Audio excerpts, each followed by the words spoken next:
Hello everyone. तो एक बार फिर से स्वागत है आपका हमारे चैनल ट्राइट में। तो आज की वीडियो में हम बात करने वाले हैं content provider and content resolver के बारे में। तो वीडियो को फर्दर शुरू करने से पहले मैं आपको बता दूं कि ये जो टॉपिक है बहुत ही ज्यादा इंपॉर्टेंट टॉपिक है ये, क्योंकि अगर आप एंड्रॉइड डेवलपमेंट की फील्ड में हैं तो किसी ना किसी पॉइंट ऑफ टाइम पे आपको इसकी जरूरत पड़ने वाली है। तो इसको स्किप करने का बिल्कुल भी मत सोचिएगा, काफी ज्यादा इंपॉर्टेंट टॉपिक है।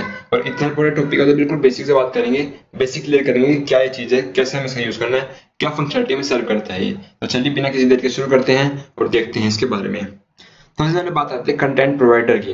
वैसे तो देखो नाम से पता चल रहा है कंटेंट प्रोवाइडर किसी तरह का कंटेंट प्रोवाइड कर रहा है हमें, ये नाम से पता चल रहा है हमें, पर क्या चीज दे रहा है, कौन सा कंटेंट हमें प्रोवाइड कर रहा है उसको पढ़ते हैं। तो कंटेंट प्रोवाइडर ये जो मैंने लिखा हुआ है ये एंड्रॉइड की ऑफिशियल डॉक्यूमेंटेशन से है, तो आपको मतलब कोई दिक्कत नहीं होने वाली, ये बिल्कुल वहां से आप देख सकते हैं, इसको वेरीफाई कर सकते हैं, ऑफिशियल डॉक्यूमेंट से लिया मैंने, ठीक है। तो content provider are one of the primary building blocks of Android application, जो मैंने आपको कहा कि काफी जरूरी है, तो प्राइमरी बिल्डिंग ब्लॉक है एंड्रॉइड एप्लीकेशन का। प्रोवाइडिंग कंटेंट टू एप्लीकेशन, ये तो नाम से पता चल गया कि कंटेंट प्रोवाइड करने वाला एप्लीकेशन को। तो they encapsulate data and provide it to the application through the single content resolver interface. तो किस तरीके से डाटा प्रोवाइड करता है, वो प्रोवाइड करता है कंटेंट रिजॉल्वर इंटरफेस की वजह से, ठीक है। और एक content provider is only required if you need to share data between multiple application. तो कब जरूरत पड़ेगा आपको, इसकी जरूरत आपको पड़ेगी जब आपको मल्टीपल एप्लीकेशन के बीच में डाटा शेयर करना है। अब मतलब यूं नहीं है कि आपको किसी एपीआई से डाटा रिट्रीव करना तो उसके लिए आपको कंटेंट प्रोवाइडर की जरूरत पड़ रही है, या फिर आप अपने SQL डाटाबेस से डाटा उठा रहे हो उसके लिए आपको कंटेंट प्रोवाइडर की जरूरत पड़ रही है, नहीं, उसके लिए आपको कंटेंट प्रोवाइडर की जरूरत नहीं है। आपको कंटेंट प्रोवाइडर की जरूरत है जब आप किसी और ऐप से डाटा ले रहे हैं, उसको ऐप डाटा दे रहे हैं, ठीक है। तो उस केस में आपको कंटेंट प्रोवाइडर की जरूरत पड़ने वाली है, ठीक है। तो for example the context data is used by multiple application and must be stored in a content provider। अब कॉन्टैक्ट डाटा की बात करें, मान लीजिए व्हाट्सएप का एग्जांपल लेते हैं, तो व्हाट्सएप को कॉन्टैक्ट्स की जरूरत पड़ती है, तो वो कहां से लेता है कॉन्टैक्ट, वो लेता है कॉन्टैक्ट्स की ऐप से, जो आपके फोन में कॉन्टैक्ट्स की ऐप है। तो उस कॉन्टैक्ट जो कॉन्टैक्ट वाली ऐप है उसने जरूर कंटेंट प्रोवाइडर इंप्लीमेंट किया होगा कि कोई भी जब मुझसे अपना डाटा मांगना आएगा मेरी एप्लीकेशन का, तो मेरा कंटेंट प्रोवाइडर उससे बात करेगा, हाँ भी तेरे को क्यों चाहिए डाटा, कैसे चाहिए डाटा। तो उस जिस भी एप्लीकेशन को डाटा आपने देना है ना, शेयर करना है, वो कंटेंट प्रोवाइडर की बात इंप्लीमेंट करता है अपने अंदर, ठीक है। दूसरी बात कर एग्जांपल ले लेते हैं गैलरी की एप्लीकेशन। अगर आपको अपनी एप्लीकेशन में फोटोज की जरूरत है जो आपके फोन में स्टोर है, गैलरी में स्टोर है, तो आप उसके लिए गैलरी से डाटा रिक्वेस्ट करेंगे, और इसके लिए गैलरी ने क्या किया होगा कि वो हर रिक्वेस्ट को यूनिकली हैंडल तो नहीं करेगा, मतलब हर रिक्वेस्ट वाले उसको हैंडल करेगा, तो उसने कंटेंट प्रोवाइडर इंप्लीमेंट किया होगा अपने अंदर, जो डाटा सर्व करेगा आपकी एप्लीकेशन को, जो भी मतलब एप्लीकेशन रिक्वेस्ट कर रही है उसको डाटा देगा। और अगर आप चाहते हैं कि आपकी एप्लीकेशन दूसरे एप्लीकेशन डाटा दे शेयर करवाए, जो आपकी एप्लीकेशन खुद का डाटा है, जैसे जो फोटोज है वो गैलरी का प्राइवेट डाटा है, ठीक है, आप उसको सीधा सेशन कर सकते हैं, वो उसका प्राइवेट डाटा है। कॉन्टैक्ट्स जो है आपके फोन में स्टोर है वो कॉन्टैक्ट्स की एप्लीकेशन का प्राइवेट डाटा है, उसको आप सीधा एक्सेस नहीं कर सकते। उसी के लिए जरूरत पड़ती है कंटेंट प्रोवाइडर और कंटेंट रिजॉल्वर की। यूं समझ लीजिए कि कंटेंट प्रोवाइडर का काम है कंटेंट देना और कंटेंट रिजॉल्वर का काम है कंटेंट लेना। अगर आपको कंटेंट चाहिए किसी एप्लीकेशन से तो आप कंटेंट रिजॉल्वर का यूज करेंगे, और आपको देना डाटा तो आप कंटेंट प्रोवाइडर का यूज करेंगे। तो चलिए आगे फर्दर बात करते हैं, चलते दूसरे स्लाइड पे। तो ये बेसिक सा मैप है बेसिकली, क्या जो आपको समझ में आ जाएगा, काफी कुछ चीजें क्लियर हो जाएगा। तो हमारे पास यहाँ इस टाइम दो ऐप है, एक है रिक्वेस्टिंग ऐप जो डाटा रिक्वेस्ट कर रही है, एक है प्रोवाइडिंग ऐप जो डाटा प्रोवाइड कर रही है। तो पहला स्टेप तो क्या होगा कि content resolver will request the data, content resolver जब डाटा रिक्वेस्ट करेगा तो उससे क्या होगा कि एक डाटा रिक्वेस्ट जाएगी प्रोवाइडिंग ऐप के पास, जो ऐप उसको डाटा देने वाली है उसका रिक्वेस्ट करेगी। अब दूसरा स्टेप क्या है कि उस हैव इंप्लीमेंटेड को content provider in it, providing app जो है उसने पहले से ही अपने अंदर कंटेंट प्रोवाइडर इंप्लीमेंट कर रहा होगा, ठीक है। अब कंटेंट प्रोवाइडर क्या करेगा कि नेसेसरी एक्शन देखेगा, डाटा रिक्वेस्ट को वैलिडेट करेगा और उसके बाद रिजल्ट प्रोवाइड करेगा। अब रिजल्ट किस फॉर्म में प्रोवाइड करता है, वो रिजल्ट प्रोवाइड करता है कर्सर ऑब्जेक्ट के फॉर्म में। अब जरूरी नहीं है कि वो रिजल्ट हमेशा वैलिड ही हो, रिजल्ट नल भी हो सकता है। इन केस की आपकी रिक्वेस्ट में कोई दिक्कत है या फिर उसमें डाटा ही नहीं है तो रिजल्ट नल भी हो सकता है, यानी कर्सर जो ऑब्जेक्ट है नल भी हो सकता है। तो कर्सर ऑब्जेक्ट के फॉर्म में डाटा वो उसको दे देता है और उसके बाद वो कर्सर ऑब्जेक्ट का यूज करके रिक्वेस्टिंग डाटा को रिट्रीव कर सकती है, अपना डाटा जो चाहिए वो ले सकती है, ठीक है। तो ये बेसिक सा ओवरव्यू था उसका कि कैसे हमारे सारे प्रोसेस होता है।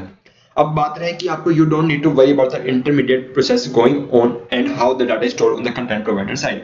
अगर आप इस साइड में मतलब रिक्वेस्टिंग साइड ऐप में है, आप क्लाइंट साइड में है, तो आपको इस बात का से कोई मतलब नहीं कि कैसे ये सारा काम हो रहा है, मतलब डाटा रिक्वेस्ट और बीच का जो प्रोसेस हो रहा है कैसे हो रहा है, नहीं, आपका काम है सिर्फ डाटा मांगना।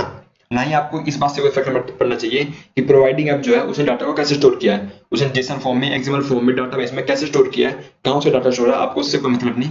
आपका काम है सिर्फ डाटा रिक्वेस्ट करना, उसके लिए आपको उससे कोई मतलब नहीं कि डाटा कैसे स्टोर है या फिर कैसे ये काम बीच का इंटरमीडिएट प्रोसेस हो रहा है, ठीक है।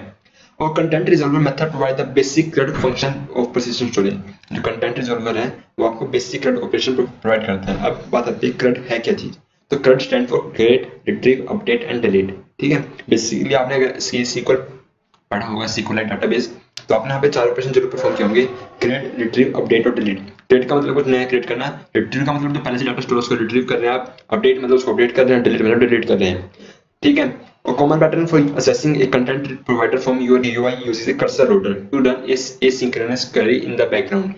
अब होता क्या है कि कई बार जो डाटा होता है, मतलब कई बार तो आपका डाटा काफी स्मॉल है तो आपको कोई दिक्कत नहीं, पर कई बार होता है डाटा होता है बहुत ज्यादा, तो आप उसको मेन थ्रेड पे असेस नहीं कर सकते, तो उससे उसका एप्लीकेशन लैग करने लगे आपके एप्लीकेशन, तो उसको कोई फायदा नहीं है। तो आप क्या करते हैं, एसिंक्रोनस क्वेरी का यूज करते हैं, और उसके लिए आपके लिए प्री डिफाइंड चीज है कर्सर लोडर।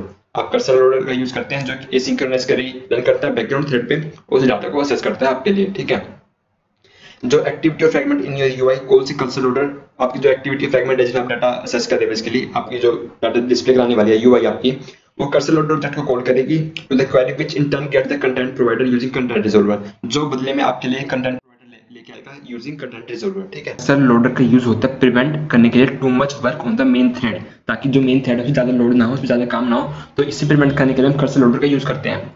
तो अगर आपको श्योर है कि आपका डाटा बहुत कम है, मतलब बहुत ही स्मॉल अमाउंट में आपका डाटा है, उसमें ज्यादा लोड नहीं पड़ने वाला, तो आप चाहते हैं तो कर्सर लोडर को स्किप कर सकते हैं, आपको जरूरत नहीं है कर्सर लोडर की। पर इन केस अगर आप जैसे गैलरी की फोटो सर्च कर रहे हैं, आप कॉन्टेक्स्ट में सर्च कर रहे हैं, तो काफी ज्यादा कॉन्टेक्ट हो सकते हैं, गैलरी में फोटो बहुत ज्यादा हो सकती है, तो उस केस में आपको कर्सर लोडर का यूज करना, मतलब वैसे आप शायद उसे डायरेक्ट एक्सेस कर सकते हैं, पर उससे आपकी एप्लीकेशन स्लो होगी, उससे कोई फायदा नहीं है। तो कर्सर का लोडर यूज करके तो ज्यादा सही रहता है, मतलब प्रेफरेंशियल होता है ये। ठीक है, तो ये भी एक बेसिक ओवरव्यू है, बेसिक चार्ट है कि कैसे सारा काम हमारा होता है, पूरा प्रोसेस आपको एक्सप्लेन कर देगा। ये सबसे पहले आपके एक्टिविटी और फ्रैगमेंट है, ये वो एक्टिविटी और फ्रैगमेंट है जिसमें आप डाटा डिस्प्ले कराने वाले डाटा पर असेस कर रहे हैं। आप यहाँ से क्या करेंगे, आप एक कर्सर लोडर ऑब्जेक्ट को कॉल करेंगे, ये कर्सर लोडर ऑब्जेक्ट है, आपने इसको कॉल किया, ये गया कंटेंट रिजॉल्वर के पास कि भाई कंटेंट रिजॉल्वर जा और कंटेंट प्रोवाइडर से डाटा लेके आ। कंटेंट प्रोवाइडर ने क्या, रिजॉल्वर ने क्या किया, कंटेंट रिजॉल्वर ने इसको रिक्वेस्ट भेजी कि कंटेंट प्रोवाइडर भाई मुझे डाटा चाहिए, ये वाला तू दे सकता है क्या। कंटेंट प्रोवाइडर ने क्या किया कि रिक्वेस्ट को वैलिडेट किया, चेक किया कि ढंग की रिक्वेस्ट है नहीं है, और फिर अगर रिक्वेस्ट सही है तो वो गया अपने डाटा स्टोरेज के पास। अभी डाटा स्टोरेज किसी भी तरीके का हो सकता है, जिस तरीके से डाटा स्टोर कर रखा है वो भी डाटा कैसे भी डाटा स्टोरेज हो सकता है। तो ये गया डाटा स्टोरेज के पास, जो डाटा उसने मांगा था वो यहाँ से निकालना और वापस इसको दे दिया। ठीक है, ये काम था बेसिक, ये हमारा चार्ट था कि कैसे हमारा सारा प्रोसेस होता है। तो अभी हम सबसे पहले क्या करने वाले हैं, जैसे मैंने अभी ऊपर बताया था आपको, हमें CRUD ऑपरेशन ऑफर करता है, CRUD create, retrieve, update and delete, और इसमें सबसे इंपॉर्टेंट जो आपको ऑपरेशन है वो रिट्रीव होने वाला है, क्योंकि रिट्रीव आपको मतलब ऐसा होता है कि आपकी एप्लीकेशन को बहुत सारे डाटा की जरूरत पड़ती है, मतलब कभी किसी एप्लीकेशन कभी किसी एप्लीकेशन से, तो retrieve in case most case use होने वाला है रिट्रीव। तो सबसे पहले हम रिट्रीव के ऊपर बात करेंगे, उनके ऊपर बात करेंगे, असाइनिंग को स्किप करेंगे, उनके ऊपर बात करेंगे, और सबसे पहले हम बात करेंगे रिट्रीव के बारे में। तो first we will talk about the retrieve, then we will go further on create and delete and update, फिर बाद में इनके बाद जाएंगे।